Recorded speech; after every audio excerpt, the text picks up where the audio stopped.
interpretation is your belief. I go, yeah, and since the mind is sending the signals to the cells and the mind is creating the environment which controls the genes, then whatever the picture in the mind is, that's the signal that's being sent to the cells. And so the mind is adjusting the body to the picture that is in the mind. The law of attraction tells us that we can manifest our desires by focusing our thoughts and feelings on them. Your thoughts and beliefs have the power to heal your body, slow down and even reverse aging, and change your appearance in many different ways. And the deciding factor behind your success in manifesting these types of changes within your body is your ability to believe that this is true. So before going into this video, I'd like to point out that asking me if you can turn yourself blue, grow an extra finger, or become some alien version of yourself without having your belief systems in check to do so won't work. In fact, these types of challenges generally come from a place of disbelief in the entire concept of manifesting these types of changes. That said, changing your physical appearance, health, and aging is 100% something that you have the ability to do, and I'll tell you how and why that works in this video. We all have internal programs for everything in our lives. Age, health, and overall physical appearance all have programs within the subconscious mind. And unfortunately, our minds are constantly programmed from external sources to age us faster than we naturally should age, to be sick when we shouldn't be sick, and to feel bad about our overall appearance in comparison to others. And this happens on a constant basis if we are placing our attention on the outer world more than the inner world. And this is the challenge with changing the physical appearance, as it's the same challenge with anything that we choose to manifest differently or intentionally. We must turn to the inner world to create the change that we desire to manifest and remain there until that becomes true in our outer world.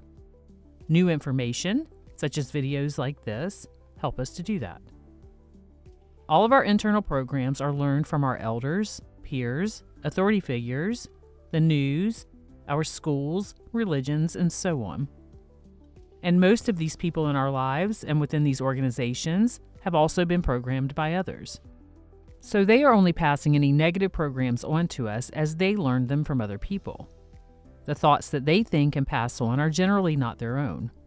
And the same can be said for many of our own thoughts unless we challenge them.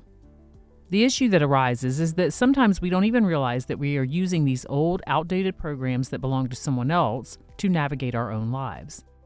And these programs effectively remove our free will and keep us stuck in thinking patterns that foster a victim mentality and the beliefs that things just happen to us, rather than nourishing a program that says, I am the creator of my reality, and I get to decide how my life unfolds. And if you're new to this channel, that's the exact message that I teach here. Here's an example of how these types of programs and the beliefs that align with them become distorted when it comes to our physical appearance and our health. You most likely hold the thought and belief that your skin can heal itself rather quickly when it receives a minor cut or a scrape. Your skin is the largest organ in your body, and it has a grand job to do. It's very efficient at healing itself easily and naturally. So if the largest organ in your body can heal itself easily in this way, then why would it be so difficult to believe that all of your other internal organs can heal in the same way too? Ask yourself if you hold that belief. Do you believe that your liver, gallbladder, pancreas, heart, or anything else in your body has the ability to heal very quickly? Or do you believe that this is more difficult in nature than, say, a scrape on your knee? In essence, the innate healing ability that you have within you heals your knee in the same way it can heal your internal organs. The only difference is the belief systems regarding each of these things. Remember, whatever you believe to be true is the program that your body will follow. The subconscious mind runs all of the programs in our bodies, from our breathing to our heart rate, to all of the functions of our organs.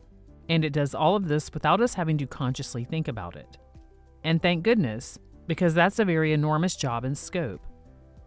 So if the subconscious mind has the power and the ability to run your body so efficiently, all day, every day, without you having to think about all of these processes, what other power can you imagine that it has? Its power is actually quite immense. Our thoughts and attention create our physical reality, as well as influence and shape the cellular structure within our bodies. One program that we often learn is that our genetics dictate and or have the power to predict what will take place within our bodies, including illness and appearance. This again can take us into a place of victim mindset. But epigenetics tells us otherwise. Epigenetics is the study of how your thoughts, behaviors, and environment have the ability to cause changes that affect the way that your genes work. This is something that you often hear discussed by leaders in this field, such as cellular biologist Dr. Bruce Lipton and Dr. Joe Dispenza. Here's how Dr. Bruce Lipton defined epigenetics on a podcast regarding its role in connection with the subconscious mind. The revolution between genetics and epigenetics is as powerful as the evolution from Newtonian physics to quantum physics. It changes the world. I go, well, okay, wait, what does it mean? Epi, the prefix epi, means above. So when you say in Latin, what's the name of skin? You say, oh, epidermis. Yeah, so what does that mean? Well, dermis is the layer of connective tissue and blood vessels below the skin. And so epidermis, by definition, says above the skin. Above the dermis. Epidermis, above the dermis. So I go, okay, what does epigenetic control means? Epi means above. And I say, epigenetic control translates as control above the genes. I go, wait a minute. The genes aren't in control. I said, no, what's the control above the genes? And basically, it's the environment. And this becomes really important because if the environment is controlling us, then we can continue to survive in an environment that is always changing. If the genes are controlling us and the environments change, then we may not fit anymore. And then all of a sudden we'd all die out because whatever the gene programs are don't fit the environment. But no, we adapt continuously because the environment is adjusting our genes, and so that we are always staying in harmony with the environment, and that's how we stay alive. So the control isn't in the genes. Then you say, well, the environment, and then now we have to take a step. He goes on in this podcast to discuss how the behavior of our cells is directly connected to the interpretation that our mind is sending to those cells about our environment. Interpretation is your belief. I go, yeah, and since the mind is sending the signals to the cells and the mind is creating the environment which controls the genes, then whatever the picture in the mind is, that's the signal that's being sent to the cells. And you say, well, why is that relevant? I go, well, if you have a picture of being sick, then the mind sends the signals to coordinate you to be sick. And if the mind sends a picture of you being well, then it sends the signals to the body to become well. And so the mind is adjusting the body to the picture that is in the mind. And then I go, uh-oh, because now we recognize that 70% or more of our thoughts look at the world in a very negative, disempowering, self-sabotaging way. And if we're controlling our biology with the picture we have in our mind, and our minds are sending these negative images, then our bodies become a complement to those negative images. And you can create a cancer just because you perceive it in your mind that you have a cancer. But you can also eliminate a cancer by changing the picture in your mind that caused that cancer. And all of a sudden you start to say, well, wait, my mind is creating an image of the universe in which I live. And that image is translated by the nervous system into chemistry, which controls epigenetics. So that my physical and behavioral and emotional biology is actually under the control of the picture in our mind. A picture of health, happiness, love, pain, war, peace. These are pictures. And I say, why is it relevant? Because when we put those pictures in the mind, the nervous system will translate them into chemistry, which then shapes the body to be a complement to that picture. And then I go back to the quote in nature. The universe is immaterial. It's mental and spiritual. Our mental and spiritual character is being shaped by the nervous system to express reality. And if we change our mental and spiritual character, how we handle it, then we change our lives. And all of a sudden, we conform totally to quantum physics. When you consider that mind, spirit, consciousness represents an energy field, a field of invisible energy, that's what the field is. You might be able to see by just this quote how important it is to understand that our environment can control what is in our mind, and also our mind controls what's in our body. So how do we use this information to alter our appearance and our health? We reverse engineer it. And one easy way to do this is by using the placebo effect intentionally.